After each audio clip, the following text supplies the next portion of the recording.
All right. Well, reporting here from the trophy camp in the tundra, 96 miles, I think we're southwest of Kuujjuaq. Here's the first bull I got. I spent 2 days sitting on this little island, maybe like a 20-acre island, waiting for the caribou to cross the lake, and they never did. I watched caribou from about 1,000 yards at the closest, and then the nearest one was the second bull, which was bigger than the one I got that was with Dad's. First bull was the biggest one in camp. Day 3, I was sitting on a rock with Gil, our guide, and I looked on the far ridge as far as I could see, and there was this bull coming down the ridge. He was on the side slope, so I couldn't see him silhouetted, and I finally pointed him out to Gil, and he said, "Do you want him?" Which is, he says a lot when you see a caribou. And I said, "He's not a cow, I do." And we walked about 500 yards, got to the edge of the water, and the caribou was 400 yards across a little bay in the lake, and we couldn't get close enough. So he said, "We'll go back and get the boat and go around to the backside of the little peninsula that this caribou was on the stalk." And we got back to the boat, and there were 3 more caribou running from Dad, coming down the ridge towards the lake. And Gil said, "We'll see if any of those are bulls." And we took the boat out towards them, and none of them were bulls. So we brought the boat back on the backside of the peninsula that this bull was on, and we sneak on around the whole side of the ridge, walked past where we last saw the bull, and Gil went like that and said, "I don't know where he is." And we'd been looking and couldn't see him, and so we turned around to go back to the boat. And I asked him, "Do the caribou bed in the thick stuff?" And he said, "No, they like to bed in the open so they can see their predators."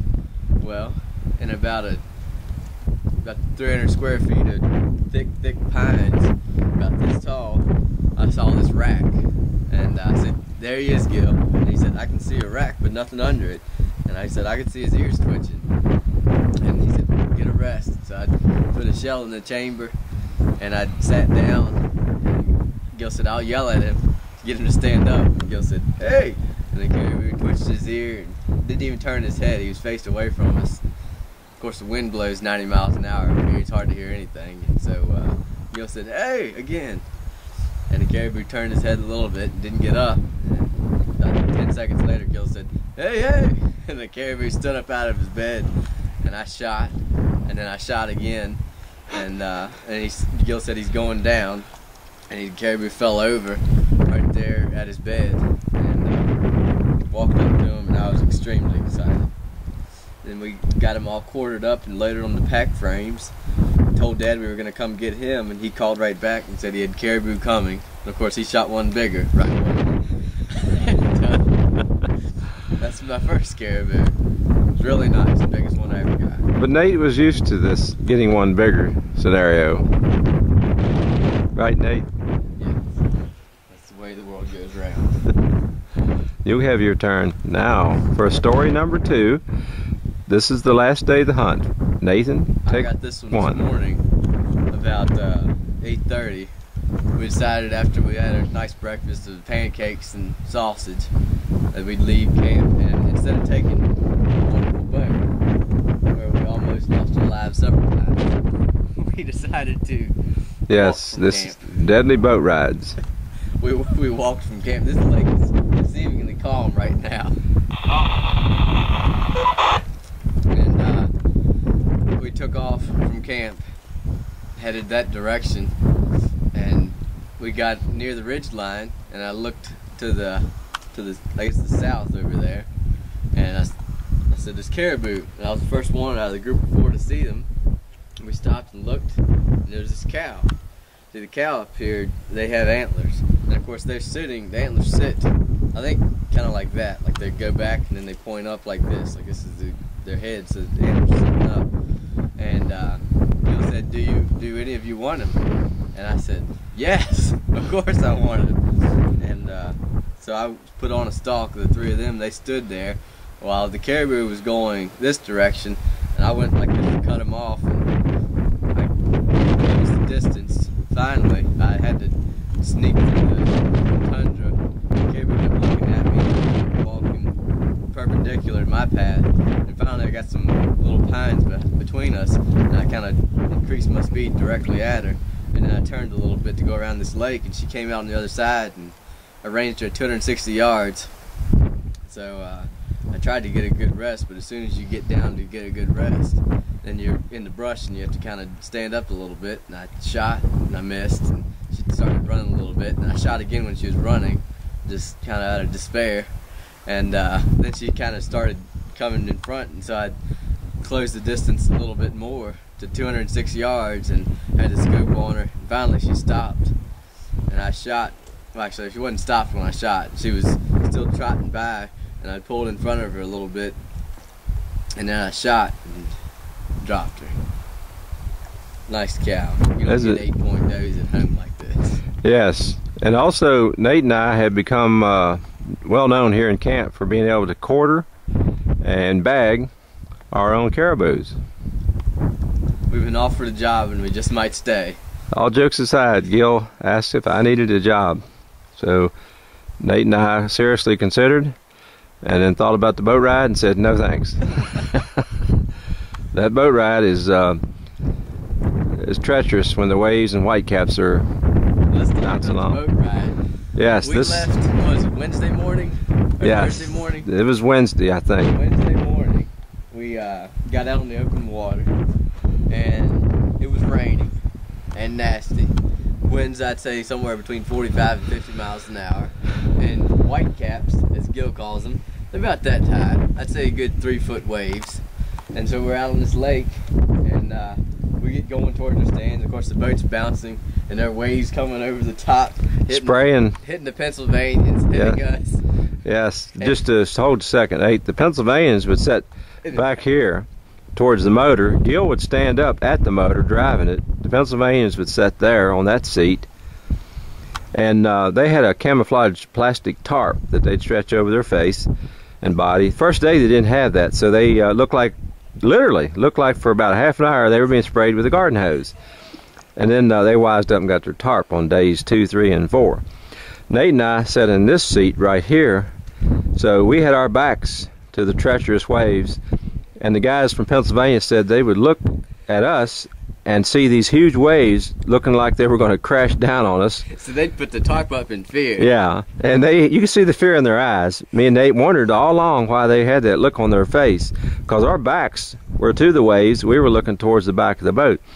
So the only thing we would feel is the pounding of the boat as it would crash down onto in between the waves, and the sides would shudder and shake just like that. And it was pretty rough, but we didn't know how bad it was until we got back to camp, and the Pennsylvanians said that they feared for our lives, and theirs too, but they thought we were going to get drowned. But because the boat is shaped like this, the waves would actually hook over our shoulders and drown them. So we pretty much just sat there and laughed. We got wet too. We definitely got wet. Because on Wednesday, we approached our stand locations that are so great, and John from Pennsylvania looked over and he said, "You got about a quart of water in your poncho right there, a little pocket." And I said, "Well, that's great." And then we were getting closer, and Gil started to slow down, which isn't unusual. And it started to slow down even more, and the motor started to sputter. And Gil said, "This is full throttle." So we're out there with these 3-foot waves. 2 miles from camp. Closer to 3, because we ranged it at 3.1 miles. That's our stands, but the boat conked out about 2. And so we're at this full throttle motor, and so Gil turns around trying to head back to camp, and the waves are crashing the side of the boat. It's rocking to and fro, and we slowly work our way back. Finally we can see camp, and we try to call Mike. Mike can't understand us, and of course Mike speaks French. We can't understand him. Slowly. And then what really gave us the cause for concern was 2 things. One is when Gil is steady Eddie, but when he reached really calm. When he reached into his pocket and pulled out the radio to call Mike, we knew we had a pucker factor developing. And then all of a sudden he hands us boat oars and says, "Get ready to bail, to row, men. We're going to shore, possibly."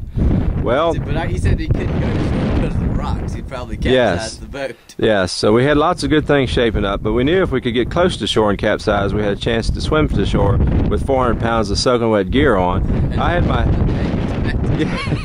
run buck naked back to camp trying to dry off. Plus, I had my pack boots on, so did Nate, and full of water, they would probably weigh 20 pounds apiece. Not exactly flippers that you would put on to swim fast with. Well, as luck would have it, we had the wind in our back, and the Whitecaps were pushing us towards camp. Camo tarp. Yes, they had sail. Their camo, the tarp that they'd put over their faces and bodies to keep the waves from crashing in on them, turned into a sail. So when they'd stretch that up with the wind behind them, we could actually feel the boat being propelled down this lake with their sail. Probably somewhere between 15 and 20 miles an hour. Even though it was dangerous, I couldn't help but laugh. It was somewhat humorous. It was the nervous laugh, though. It was a very nervous, kind of like a ptarmigan laugh. Nate, would you laugh like the ptarmigans do? When the ptarmigan spook or fly or anything, they sort of laugh at you. And you'll be sitting there hunting, not seeing anything at all, and all of a sudden you hear this the ptarmigan in the bushes laughing at you. They literally sound like that. Say it again. You had that down pretty good. Yeah. It's like that. That's the ptarmigan sound. Kind of like Chilly Willy. I don't know who he is. Well, that's the cartoon that you used to watch when you were about 2 years old. There you go. That's Woody Woodpecker. Oh, well, I knew it was one of those birds. But we're all tagged out now, so I guess it's time to sign off. We're going to go drink a cup of coffee and set around. Signing off from Arctic Adventures. Here at the camp, there's our boathouse where they have the meat, racks, capes. There is one somebody got years ago. They leave here just for show. And there is yours truly, tagged out. And there's our camp. This building right here is ours. That's where we spent our nights. Right beside us is the bathroom and a shower. And the little building there is just storage. This building here, with no window in the front, is where Mike and Marie, his wife, and Gil, the other guide, stay. This one right here is the cook tent, cook cabin, where the kitchen and all the cooking and everything is. And that's the other guy's cabin. 5 people stay in that one. And 4 stay in this one. So this is their boathouse where they keep their fuel, generator. Up there's a rack that one of the other hunters got. And all the fuel has to be brought in here. And they say, counting the cost of fuel, the cost of getting it here, that it works out to about $28 a gallon for fuel. That's a lot. Anyway, this is called Trophy Lake, and it definitely was a trophy for us.